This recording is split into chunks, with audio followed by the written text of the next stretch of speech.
जय Shri Krishna listeners and subscribers, स्वागत है आपका। आज हम सुनेंगे उस नटखट, चंचल और दिव्य बालक की कहानी जिसकी बाल लीलाओं ने संपूर्ण ब्रज को मोहित कर लिया। जी हाँ, हम बात कर रहे हैं ब्रज के कान्हा श्री कृष्ण के अद्भुत बाल्यकाल की। जन्म और गोकुल में आगमन। मथुरा में अत्याचारी राजा कंस का आतंक तो फैला ही हुआ था।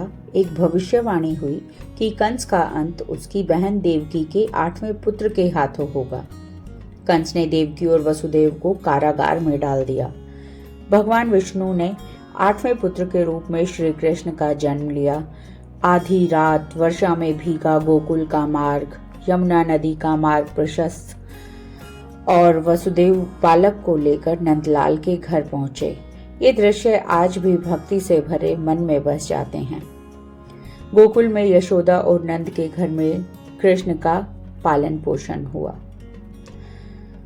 कृष्ण बचपन से ही चंचल और नटखट थे। कभी गोपियों के मटकों से माखन चुराना, कभी बछड़ों के साथ खेलना, उनका हर कार्य ब्रजवासियों के लिए आनंद का स्रोत था। एक दिन तो उन्होंने पूरे मटके का माखन खा लिया और बचा हुआ माखन बंदरों को खिला दिया। गोपियां शिकायत करने यशोदा मैया के पास गई, लेकिन मैया भी कान्हा की मुस्कान देखकर पिघल गई। इसी नटखटपन के कारण उन्हें माखन चोर कहा जाने लगा। एक बार यमुना में जहर उगलने वाला कालिया नाग आकर बस गया। यमुना का जल दूषित हो गया। कृष्ण ने अपने मित्रों और ब्रजवासियों को बचाने के लिए कालिया के फन पर नृत्य किया और उसे यमुना छोड़कर जाने का आदेश दिया। यह लीला हमें साहस, न्याय और दूसरों के लिए त्याग का संदेश देती है। गोवर्धन लीला। गोकुल में इंद्रदेव की पूजा की परंपरा थी, लेकिन कृष्ण ने समझाया कि हमें प्रकृति और गोवर्धन पर्वत की पूजा करनी चाहिए, जो हमें सीधे पोषण देता है। और इस बात पर क्रोध आ गया इंद्रदेव को। उन्होंने मूसलाधार वर्षा शुरू कर दी और पूरे गोकुल में पानी ही पानी हो गया। तब बालक कृष्ण ने अपनी छोटी उंगली पर पूरे गोवर्धन पर्वत को उठा लिया और गांव वालों को 7 दिन तक आश्रय दिया।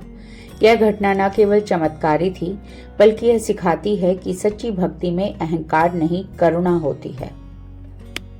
श्री कृष्ण के बाल्यकाल में भी बहुत संदेश छुपे हैं।